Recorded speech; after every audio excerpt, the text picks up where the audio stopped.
Gene की position होती है, यानी जितने भी जो एक जीन होगा उसके जितने भी न्यूक्लियोटाइड्स होंगे वो जितनी जगह कवर करेंगे डीएनए की, उसको आप लोकस बोलते हैं। लोकस का प्लूरल जो है वो लोसाई होता है। और as you know that the chromosomes are present in the form of pairs, तो आपके पास दो क्रोमोसोम्स जो होते हैं जो पेयर बनाते हैं वो होमोलोगस क्रोमोसोम कहलाते हैं। और होमोलोगस क्रोमोसोम जो हैं वो पेयर इसलिए बनता है कि वो सिमिलर होते हैं, और सिमिलर इसलिए होते हैं कि both carries the same kind of the genes. One comes from the mother side and other comes from the father side.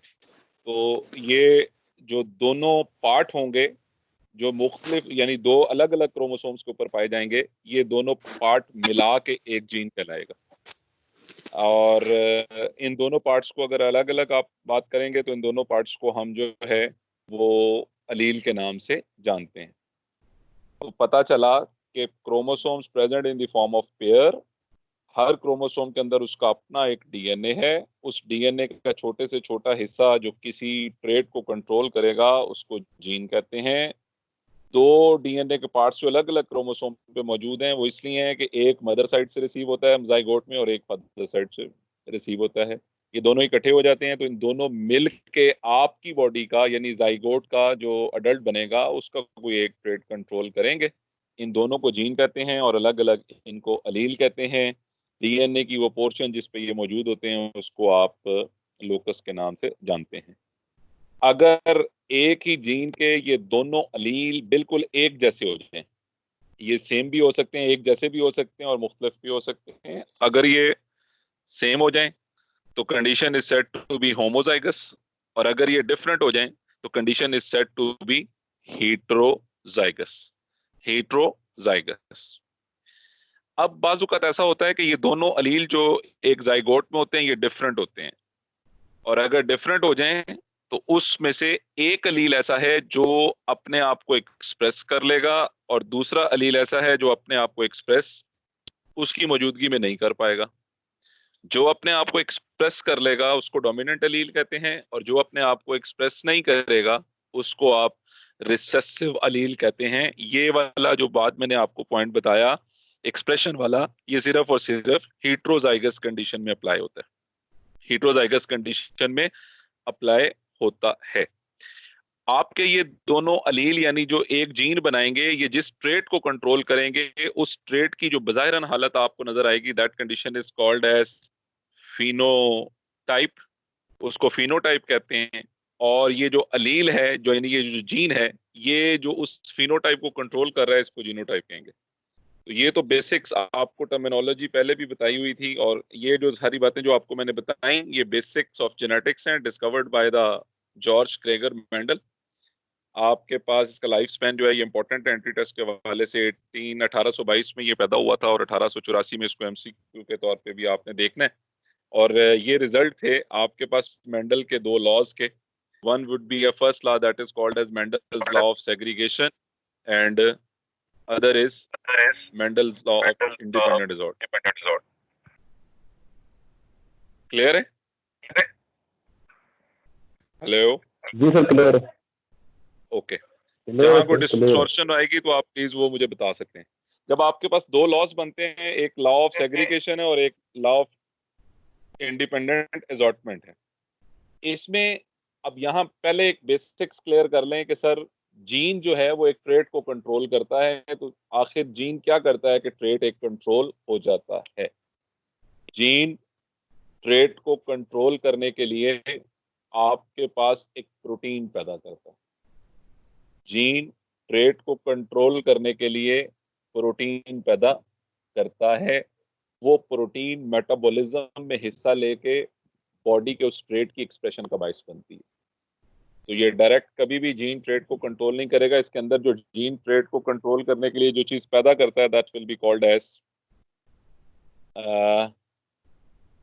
उसे आप कहते हैं प्रोटीन्स।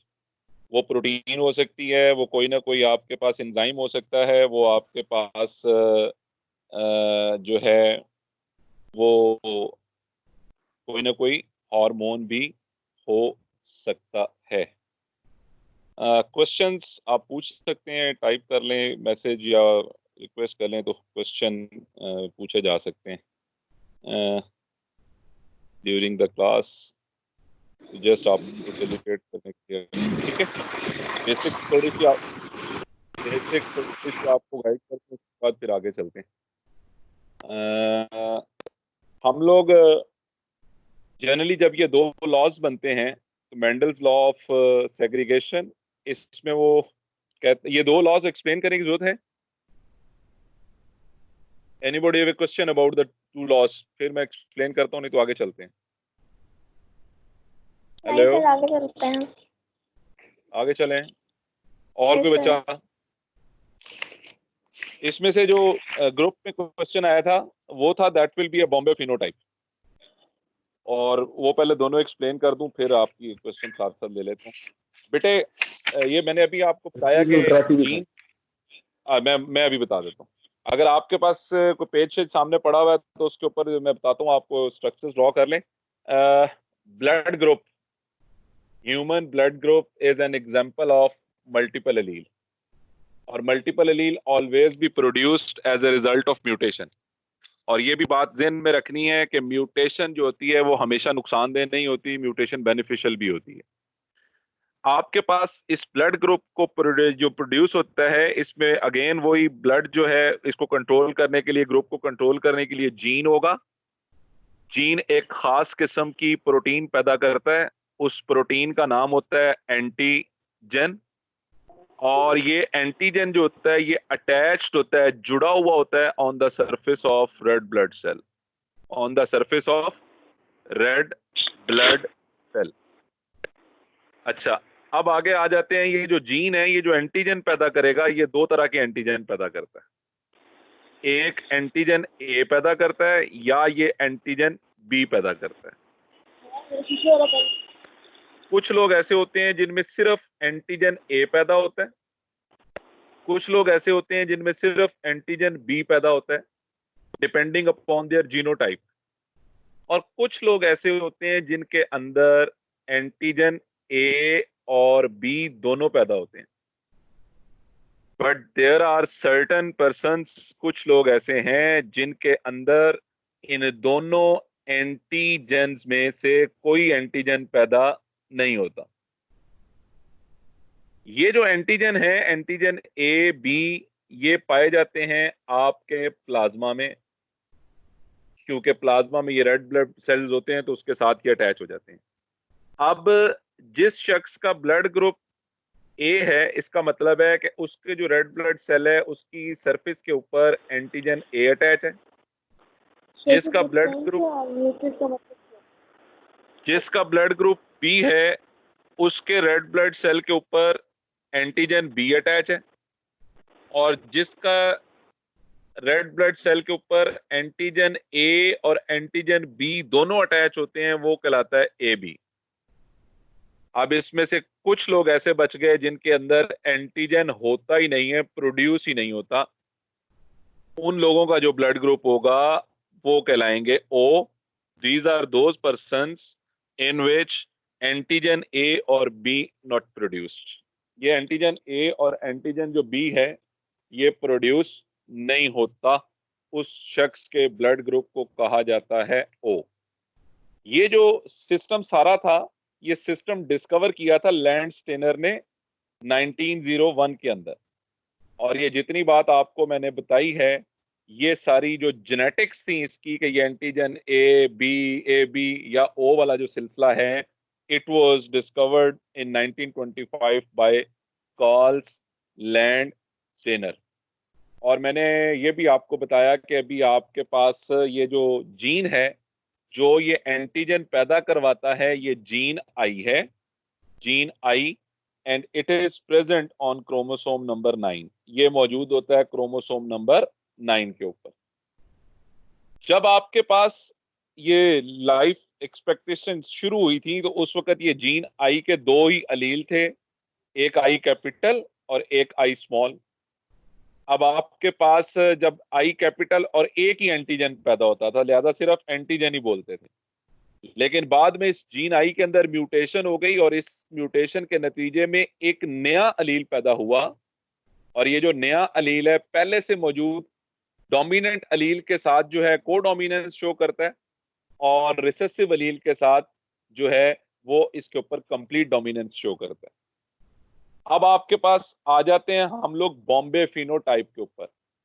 बॉम्बे फिनोटाइप को एक्सप्लेन करने से पहले मैं एक और बात भी बता दूं कि ये जो अभी आपको एबीओ ब्लड ग्रुप सिस्टम पढ़ा रहा था, इस एबीओ ब्लड ग्रुप सिस्टम में मैंने कहा कि जो एंटीजन होंगे they must be attached on the surface of red blood cell, they must be attached on the surface of red blood cell.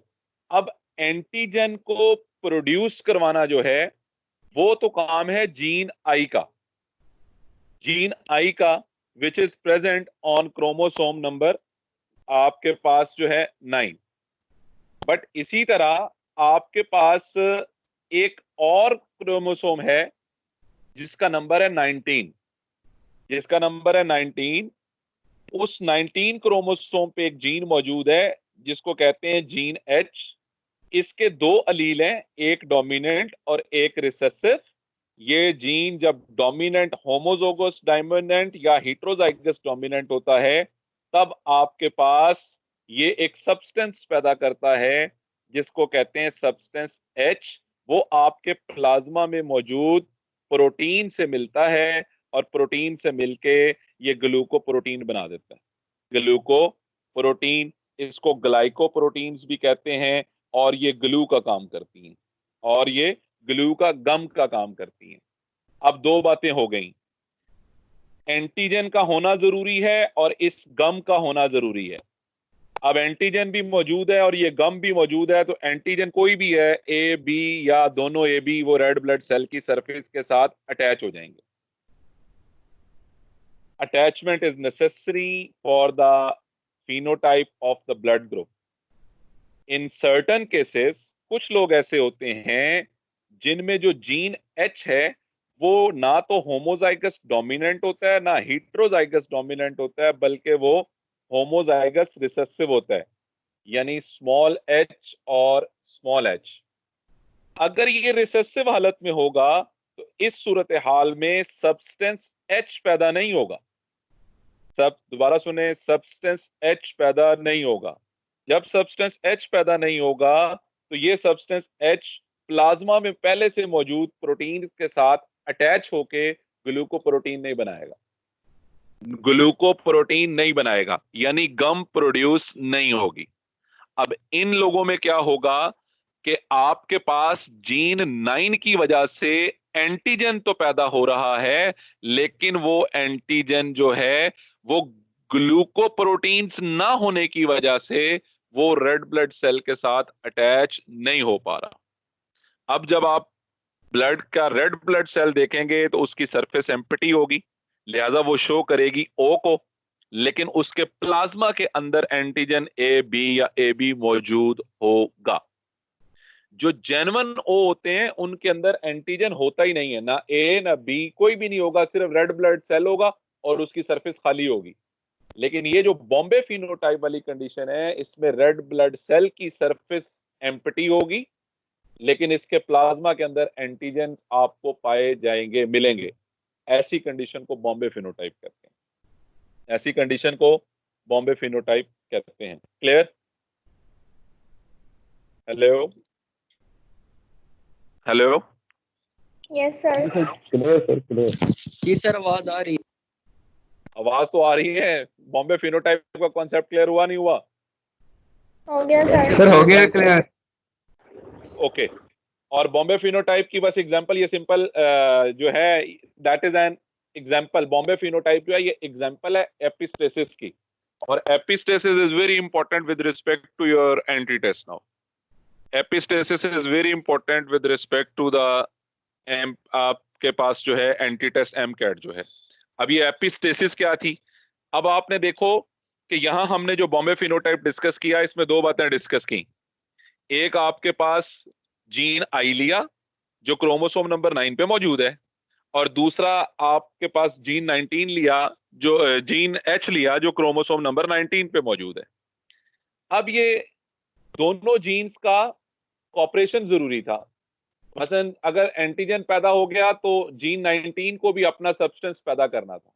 अब यहाँ जीन, जब एंटीजन पैदा हो गया लेकिन जीन 19 ने क्या किया, वो अपना सब्सटेंस एच पैदा नहीं किया, लिहाजा इसने एंटीजन पैदा करने वाले जीन के काम में मुदाखलत की।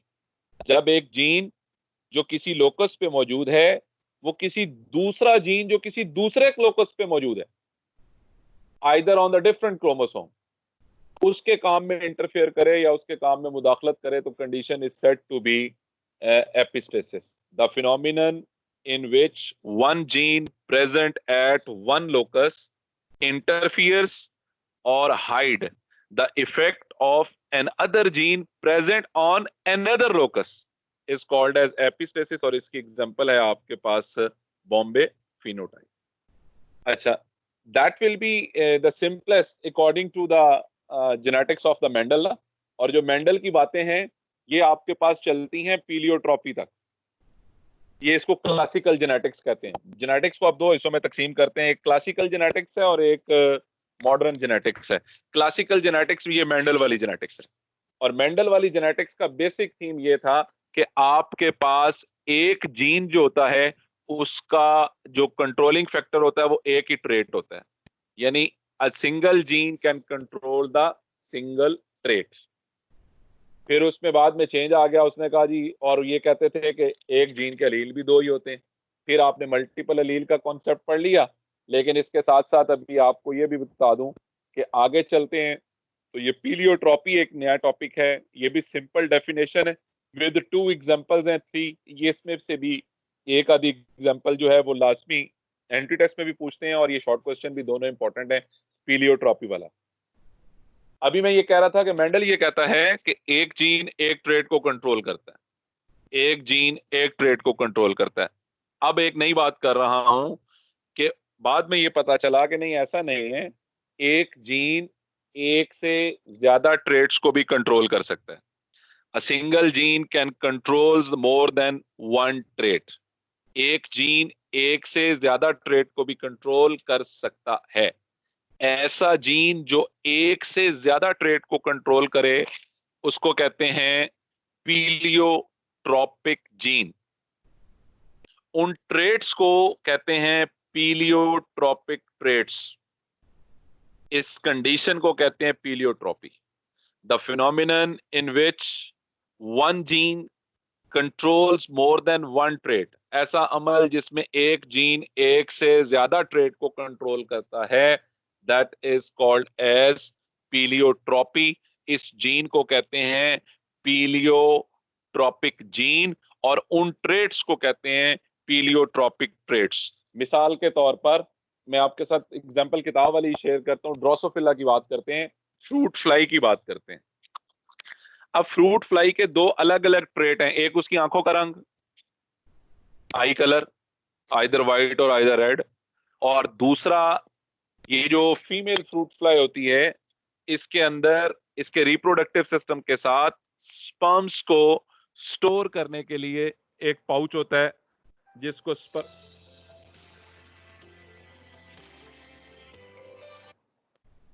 एक पाउच होता है जिसको स्पर्माथीकी कहते हैं।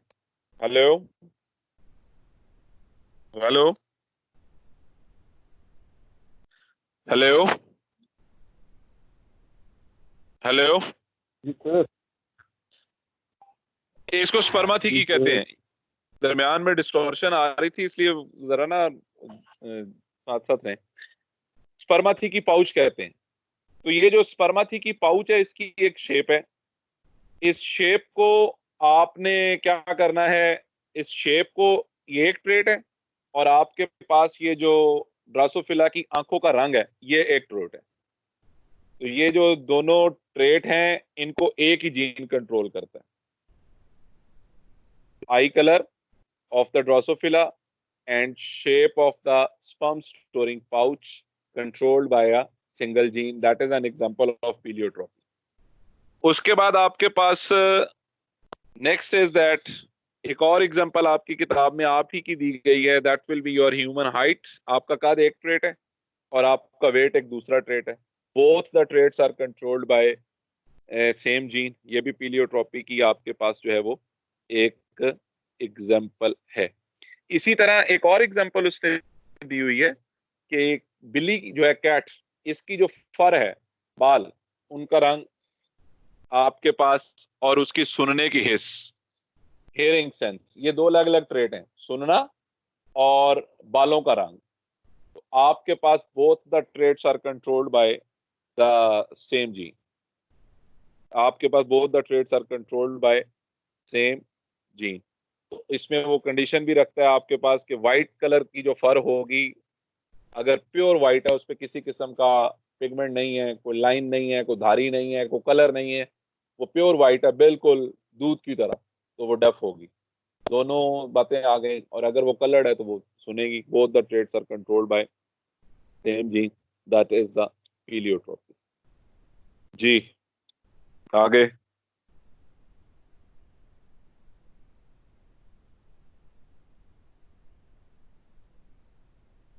Any question? चैप्टर 24 कर लो। जी चैप्टर 24 शुरू कर रहे हैं।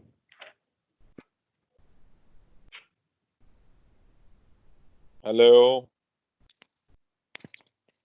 चैप्टर नंबर 24 से चैप्टर डायरेक्ट 24 पे चले जाएं। बाकी पहले इसको तो दे रही है। स्टूडेंट्स, अगर किसी बच्चे का कोई सवाल है जेनेटिक्स के अंदर से तो आप पूछ सकते हैं।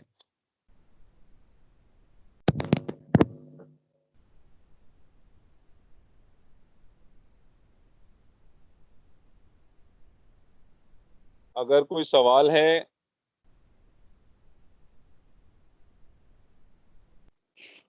सर क्रॉसिंग ओवर बता दें।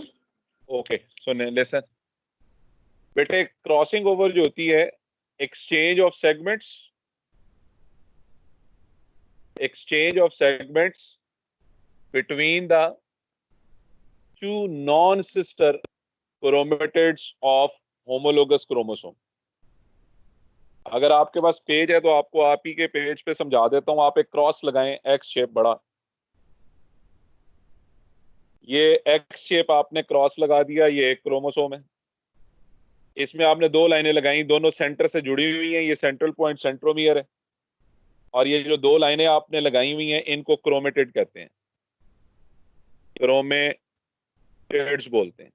और याद रखना है कि क्रोमेटिड हमेशा आइडेंटिकल होते हैं, आइडेंटिकल होते हैं। एक क्रोमोसोम के दोनों क्रोमेटिड्स आइडेंटिकल होते हैं। एक क्रोमोसोम के दोनों क्रोमेटिड्स आइडेंटिकल होते हैं। आइडेंटिकल होने की वजह से इनको सिस्टर क्रोमेटिड्स कहते हैं। आइडेंटिकल होने की वजह से इनको सिस्टर क्रोमेटिड्स कहते हैं। इसके साथ ही एक और क्रोमोसोम, एक और क्रॉस लगा लें, ठीक है, इसमें भी दो सिस्टर क्रोमेटिड्स मौजूद हैं। अब ये दोनों होमोलोगस हैं। ये दोनों इसलिए होमोलोगस हैं कि इनके ऊपर जो जीन पाए जाते हैं वो जीन मिलते जुलते हैं, वो जीन सिमिलर है, नॉट आइडेंटिकल, सिमिलर है। मिलते जुलते होने की वजह से इनको जो है आप होमोलोगस क्रोमोसोम कहते हैं। जीन क्यों मिलते जुलते हैं? इसलिए कि ये आपके एक सेल में पाए जाते हैं, इनमें से एक आपके फादर की तरफ से आपको रिसीव हुआ था और एक आपको आपकी मदर की तरफ से रिसीव हुआ, ये पेयर बन गया। अब इसमें से दो लाइनें ले लो जो दो क्रोमेटिड हैं, एक एक क्रोमोसोम में से लेना है और दूसरा दूसरे क्रोमोसोम में से लेना है। ये आपस में एक दूसरे के साथ मिलेंगे। मिलने के बाद एक क्रोमोसोम का हिस्सा दूसरे क्रोमोसोम पे शिफ्ट हो जाएगा और दूसरे क्रोमोसोम का हिस्सा उस पहले वाले की जगह पे चला जाएगा। ये जो एक्सचेंज ऑफ सेगमेंट होता है between the two chromatids of two chromatids, वो नॉन सिस्टर होने चाहिए। Exchange of segment between the two non sister chromatids of homologous chromosome is called as crossing over. और यहां आपने ये ज़हन में रखना है कि यहां जो लफ्ज सेगमेंट इस्तेमाल हो रहा है वो सेगमेंट का मतलब पूरे का पूरा जीन है। यहां जो लफ्ज सेगमेंट इस्तेमाल हो रहा है, सेगमेंट का मतलब पूरे का पूरा जीन है। तो exchange of segment between the two non sister chromatids of homologous chromosome is called as crossing over, और it is the basics for reshuffling of gene। इस तरह से जीन रीशफल्ड होते हैं, और ये रीशफलिंग जो है ये फ्यूचर में वेरिएशंस का बायस बनती है, इसी की वजह से वेरिएशंस आती हैं। अब वेरिएशंस क्लास में बता देता हूं, तो आप लोग भी सुन लें। आप के पास इस वक्त आपका स्किन कलर मौजूद है, इसका कोई ना कोई शेड होगा डेफिनेटली, और अगर आप अपने अम्मी को, मदर को या अपने फादर को भी बगौर देखें तो उनके पास भी स्किन कलर मौजूद है। अब आपके पास जितने जीन्स हैं वो सारे आपके मदर फादर की तरफ से आपके पास आए, बट योर स्किन कलर जो है वो 100% आइडेंटिकल नहीं है with your mother as well as your father, ये उनसे डिफरेंट है। तो ये डिफरेंस जो आ रहा है ये उसी वेरिएशंस की वजह से आ रहा है, ये उसी वेरिएशन की वजह से आ रहा है। इससे आप कहते हैं ये क्रॉसिंग ओवर के नतीजे में आती है।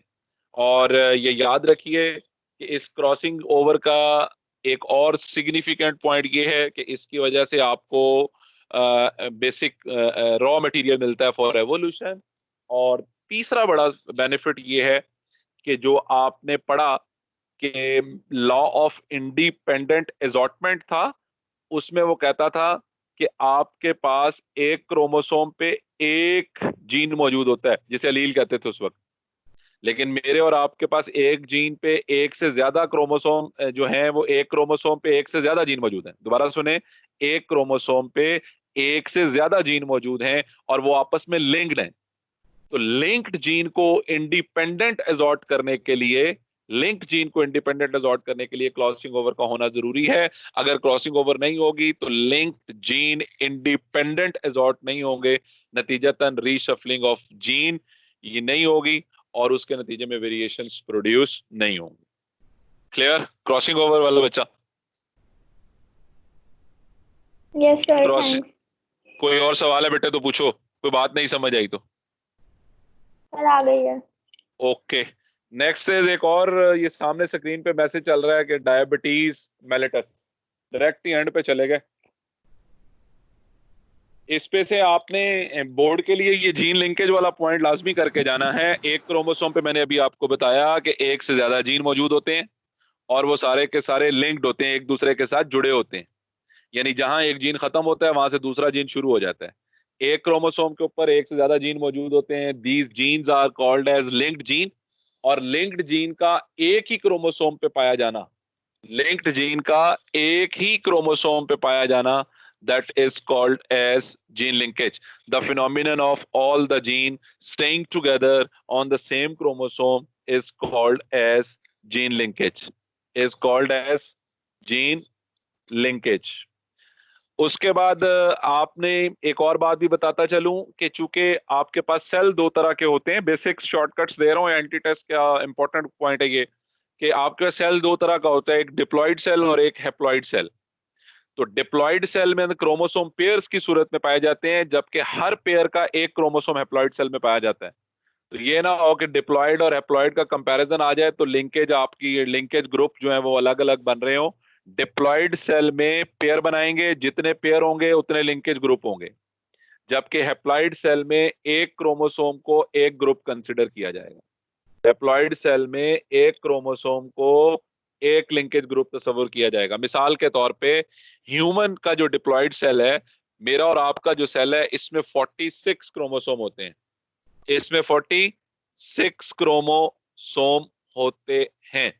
और ये 46 क्रोमोसोम अगर अरेंज करेंगे तो ये 23 पेयर्स बनते हैं। लिहाजा पेयर्स हो गए तो हमारे लिंकेज ग्रुप कितने हो गए? 23 हो गए। अब अगर हैप्लॉइड सेल की बात करें तो मेल में स्पर्म्स और फीमेल में एग, तो इनमें तो पेयर नहीं होते। एक स्पर्म में 23 क्रोमोसोम होते हैं और एग में भी 23 क्रोमोसोम होते हैं। तो एग में 23 है तो 23, स्पर्म में भी 23 है तो 23। वहां डिप्लॉइड सेल में पेयर बना के काउंट करेंगे। हैप्लॉइड सेल के अंदर आपके पास जनरली जो है वो एक क्रोमोसोम को एक लिंकेज ग्रुप तस्वुर किया जाएगा। उसके बाद एक क्वेश्चन ये सामने स्क्रीन पे चल रहा है, डायबिटीज मेलिटस वाला। शुगर आम रूटीन में से आप कहते हैं, ये शुगर होती क्या है? शुगर एक हीट्रोजीनस ग्रुप ऑफ डिसऑर्डर है। हीट्रोजीनस ग्रुप ऑफ डिसऑर्डर यानी ऐसा बॉडी की कंडीशन जिसमें शुगर का लेवल डिस्टर्ब होने की वजह से मुख्तलिफ किस्म की बीमारियां सामने आ जाएं, तो वो हिट्रोजीनियस ग्रुप ऑफ डिसऑर्डर बन जाएगा। आपके पास भाई ये होता क्या है, हम लोगों ने पढ़ा हुआ है चैप्टर नंबर 17 के अंदर कि आपके पास आइलेट्स ऑफ लैंगरहैंस होते हैं। आइलेट्स ऑफ लैंगरहैंस होते हैं। आइलेट्स ऑफ लैंगरहैंस जो है, इसके अंदर दो तरह के सेल्स होते हैं, एक अल्फा सेल और एक बीटा सेल। इसमें the cells responsible to produce a hormone that is called as insulin.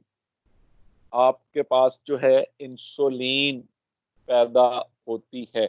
Insulin again hormone है, और इंसुलिन हार्मोन है तो इसको भी कोई ना कोई जीन पैदा करेगा।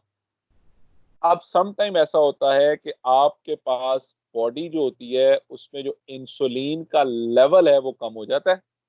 इंसुलिन जरूरत के मुताबिक पैदा नहीं हो रही होती। नतीजतन इंसुलिन ने क्या करना होता है, शुगर को कैटलाइज करना होता है, शुगर को ब्रेक करना होता है। तो अब इंसुलिन पैदा ही नहीं हो रही तो शुगर की ब्रेकडाउन नहीं होगी, शुगर की ब्रेकडाउन नहीं होगी तो नतीजतन एटीपी पैदा नहीं होगी। खैर वो एक साइड इफेक्ट आएगा, लेकिन हम पहले बेसिक्स क्लियर कर लें। इंसुलिन नहीं होगी तो शुगर की ब्रेकडाउन नहीं होगी, नतीजतन ब्लड प्लाज्मा के अंदर शुगर का लेवल रेज कर जाएगा, रेज कर जाएगा। Condition is said to be diabetes. अगर खून के अंदर शुगर का लेवल रेज कर जाए तो that is called as diabetes. अब याद रखना है बेटे कि शुगर जो होती है, ग्लूकोज, ये बॉडी के तमाम फ्लूइड्स में होती है। और बॉडी के फ्लूइड्स में आपके पास ब्लड भी आ जाता है, और बॉडी के फ्लूइड में आपके पास यूरिन भी आ जाता है। और यूरिन की जो शुगर होती है वो यकीनन जब किडनी के अंदर प्लाज्मा फिल्ट्रेशन हो रही होती है तो वहां से वो उधर भी शिफ्ट हो जाती है। तो अगर ब्लड के अंदर शुगर का लेवल रेज कर जाए तो condition is said to be diabetes mellitus. और अगर आपके पास यूरिन के अंदर शुगर का लेवल रेज कर जाए तो condition is said to be diabetes insipidus. अब आगे चलिए, जो डायबिटीज मेलिटस है इसमें रोल है इंसुलिन का। इंसुलिन नहीं होगी, शुगर लेवल रेज कर जाएगा, डायबिटीज मेलिटस। आपके पास जो दूसरा लेवल है उसमें आपके पास जो इंसिपिडस है उसमें an important role played by a hormone that is called as ADH, antidiuretic hormone. हम लोग वापस आ जाते हैं इस पे डायबिटीज मेलिटस पे। ये दो तरह की होती है डायबिटीज मेलिटस, यानी जब शुगर का लेवल ब्लड में रेज कर जाए। एक टाइप 1 होती है और एक टाइप 2 होती है। टाइप 1 जो होती है इसे कहते हैं IDD। टाइप 1 जो होती है इसे कहते हैं IDDM, insulin dependent diabetes mellitus. इस केस में क्या होता है, ये हेरिडिटरी है। ये अर्ली एज में, यानी आपके पास 25 से 27 साल के बाद, 30 साल के बाद इसकी अपीयरेंस आ जाती है मोस्टली। और इसमें क्या होता है कि इंसुलिन बॉडी में पैदा ही नहीं हो रही होती। आपके पास जो पेंक्रियाज के सेल्स हैं, बीटा सेल्स हैं, they are unable to produce the insulin due to mutation. Due to mutation वो cell are not able to produce the insulin. नतीजतन आपकी बॉडी में इंसुलिन पैदा नहीं होती और शुगर का लेवल रेज हो जाता है। नतीजतन फिर आपको क्या करना पड़ता है, इंसुलिन पे डिपेंड करना पड़ता है।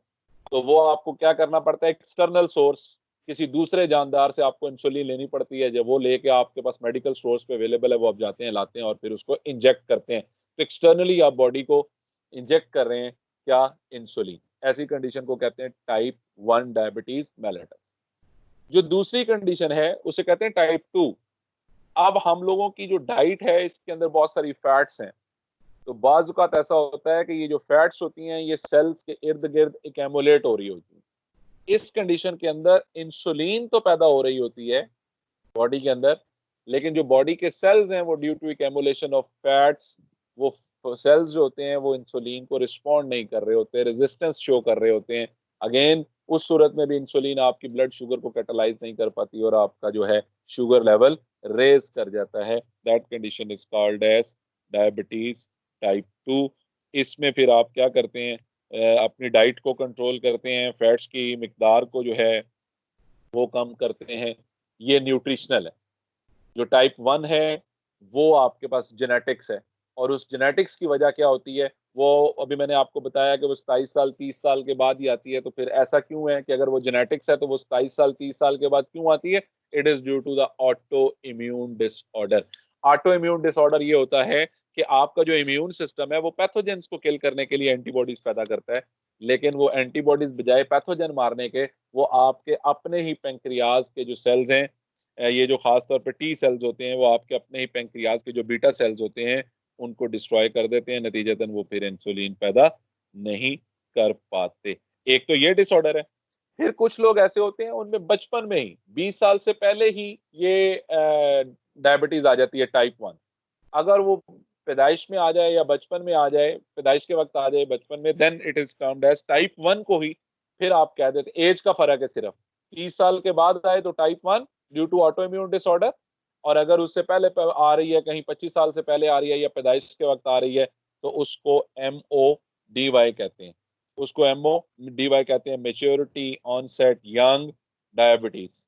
Maturity onset young diabetes. उसकी वजह ये होती है कि आपके पास वो जीन जो ग्लूकोज को ग्लूकोज 6 फॉस्फेट में कन्वर्ट करता है। अगर आपको ग्लाइकोलाइसिस का टॉपिक याद है चैप्टर नंबर 11 वाला, तो वो जो ग्लूकोकाइनेज एंजाइम्स होता है, वो एक एंजाइम है that will be responsible to convert the glucose into glucose 6 phosphate.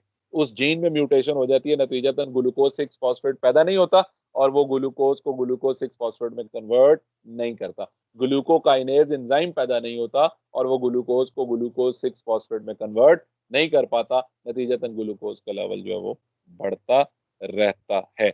ये जो है मल्टी फैक्टोरियल ट्रेट है। और मल्टी फैक्टोरियल ट्रेट से पहले एक और बात भी बता दूं, इंपॉर्टेंट चीज है कि आपके पास पहले जो पीलियोट्रॉपी दिखाया ना, पढ़ाया, उसमें आपको बताया था कि एक जीन एक से ज्यादा ट्रेट को कंट्रोल करता है। ठीक है, ये जो कुछ ट्रेट्स ऐसे होते हैं,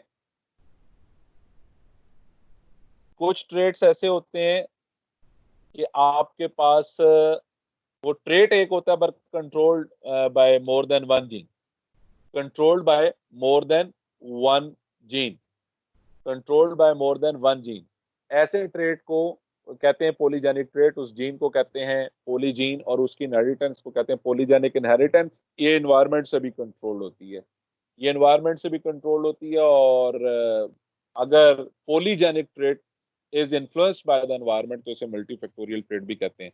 ये सामने एक सवाल चल रहा है, इसमें बताया जा रहा है जनाब कि ये टाइप 2 की जो है कॉज बता दें। तो मैंने बताया कि नॉर्मल डाइट है, बॉडी के अंदर फैट्स का एक्यूमुलेशन का ज्यादा होना, एडिपोज टिश्यूज का बनना, और इस वजह से जो है ना, ये खास तौर पे वो सेल्स जहाँ पे प्रॉपर ब्रेकडाउन ऑफ ग्लूकोज होनी है, जो जैसे मस्कुलर सेल्स हैं उनमें हो गई आपके पास, क्योंकि वहाँ एनर्जी ज्यादा रिक्वायर्ड होती है। तो डेपोजिशन ऑफ फैट्स है, एक्यूमुलेशन ऑफ फैट्स है। It will be reversible. इसको कंट्रोल किया जा सकता है बाय कंट्रोलिंग योर डाइट। आपके पास अमूमी तौर पे 2 से 5% ऐसे लोग हैं जो कि टाइप 2 को जरा अर्ली एज में भी गेन कर लेते हैं, बाकी तो सिंपल ऐसे।